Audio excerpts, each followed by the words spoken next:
Video title. My son was silent for 3 weeks, so I went to his apartment. You won't believe what I heard.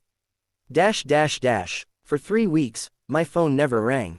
No late night call, no rushed text, not even a single missed notification. And the silence felt louder than any scream I've ever heard. Because when your child goes quiet, the world doesn't stop, but your heart does.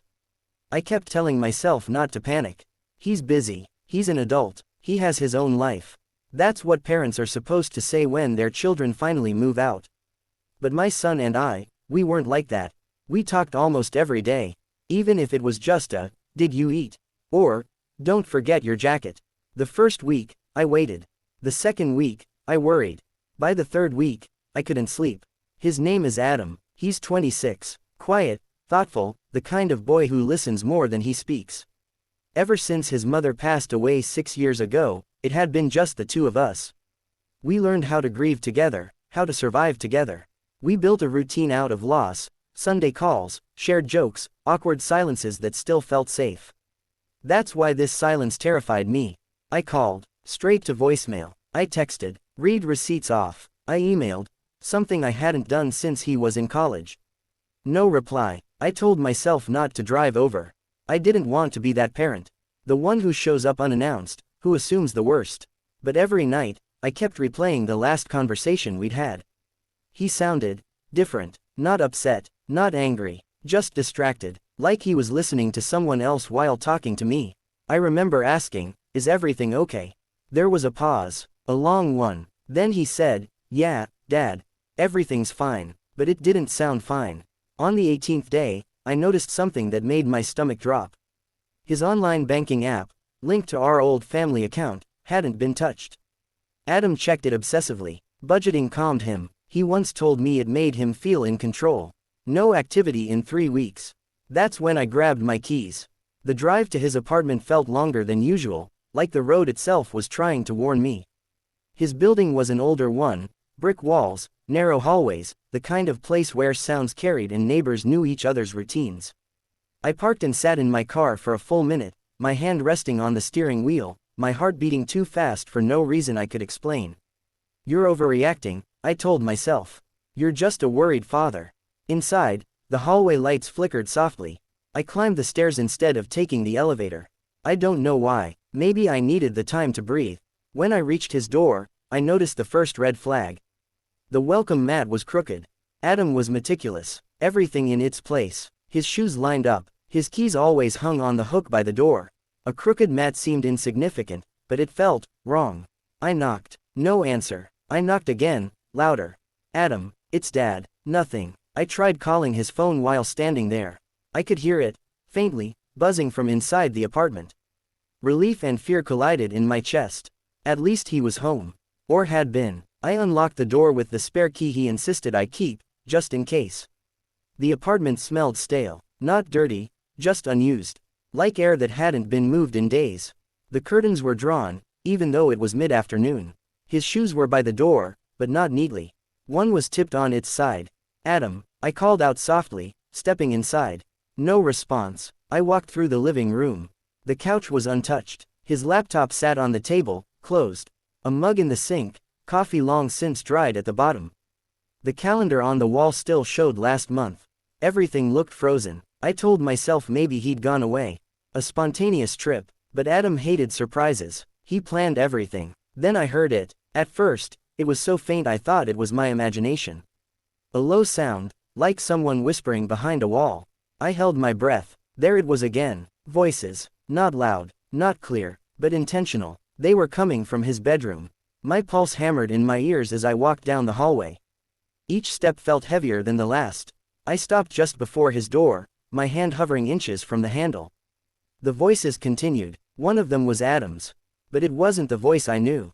It sounded flat, controlled, like he was reading something instead of speaking from the heart. I leaned closer, my ear near the door, my chest tight. Then I heard another voice. Older, calmer, confident. A voice I recognized. My blood ran cold, because that voice didn't belong in my son's apartment. It belonged to someone I trusted. Someone who had been part of our lives for years. Someone who knew our grief, our routines, our weaknesses. I stepped back from the door, my mind racing, my heart screaming that something was terribly wrong.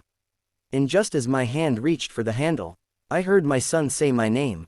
Not loudly, not lovingly, but like a secret that was never meant to be overheard. And in that moment, I realized I was standing on the edge of something I could never undo. Video title. My son was silent for 3 weeks, so I went to his apartment. You won't believe what I heard. When I heard my name from behind that door, my first instinct was to knock. To announce myself, to pretend I hadn't heard anything at all. But my hand froze inches from the wood. Because the way Adam said my name, it wasn't fear. It wasn't love. It was distance. Like he was talking about me, not to me. The other voice responded calmly. Too calmly. Not yet, the man said. He's not ready to know. My stomach tightened. I leaned closer, my breath shallow, my heart pounding so loud I was afraid they'd hear it. Adam spoke again. I hate lying to him. You're not lying, the man replied. You're protecting him. There's a difference. Protecting me. I felt a strange mix of relief and dread. Whatever was happening, it wasn't random. It wasn't an accident. It was intentional, planned. And the man in the room, his voice dragged memories out of places I didn't want to revisit. His name was Michael. Michael had been my closest friend for over 15 years. We worked together, vacationed together. When my wife died, he was the one who stood next to me at the funeral, one hand on my shoulder, the other holding Adam when I couldn't stop shaking. He helped me raise my son. Or so I thought. I stepped back from the door before the floor could betray me with a creak. My mind raced. Why was Michael here? Why was Adam hiding? Why 3 weeks of silence? I moved quietly into the living room and sat down on the couch, my body stiff, my thoughts loud. I didn't want to confront them, not yet. I needed to understand. The voices continued, muffled through the wall. He's been asking questions, Adam said. I expected that, Michael replied. You just need more time. For what? Adam asked, and his voice cracked slightly. For him to accept it. There was a pause. For him to survive it. My hands clenched into fists. Survive what? Minutes passed, or maybe seconds. Time felt warped. Eventually, the bedroom door opened. Michael stepped out first. His eyes met mine instantly. There it was, the smallest flicker of shock. Just enough to confirm what my gut already knew. He hadn't expected me. Hey, he said, forcing a smile. Didn't hear you come in. I stood slowly. That makes 2 of us. Adam appeared behind him. He looked thinner, tired. His eyes widened when he saw me. Dad. I wanted to rush to him. To ask if he was okay. To pull him into my arms like I used to when he was a child. But something invisible stood between us now. I tried calling you, I said softly. For weeks. Adam looked down. I know. Michael stepped in quickly. We were just talking. Adam's been overwhelmed. With what? I asked. Silence. The kind that presses against your ears. Finally, Adam spoke. With the truth. Michael shot him a look. A warning. Subtle, but unmistakable. I caught it, and suddenly, every small red flag I'd ignored over the years rushed back at once. Michael always insisting on being involved. Michael knowing too much about our finances. Michael pushing Adam toward certain decisions, certain opportunities. I looked at my son. What truth, Adam? His hands trembled. Dad, Michael's been helping me with something. My chest tightened. Helping you how? Michael cleared his throat. Maybe I should explain. I turned to him. I'd appreciate that. He sighed, as if burdened by responsibility. Adam came to me weeks ago. He was worried about you. About your health. About how much pressure you put on yourself. I frowned. My health. Adam finally looked at me. His eyes were wet. You haven't been the same since Mom. The words hurt, but they weren't untrue. Michael continued. We didn't want to stress you. So Adam stayed quiet. We needed space to figure out the right way to tell you. Tell me what? I asked, my voice barely steady. Adam swallowed hard. Dad, Michael wants me to move. The word hit me harder than I expected. Move, I repeated. Where? Michael answered, with me. Temporarily. The room spun. With you, I said slowly. Without telling me. It was my idea, Adam said quickly. I didn't want to hurt you. I laughed once, hollow and sharp. So disappearing was the better option. Adam flinched. Michael stepped closer to me. You need to understand, this isn't about taking him away. It's about giving him stability. Guidance. I stared at him. You already helped raise him. Isn't that enough? Something changed in Michael's eyes then.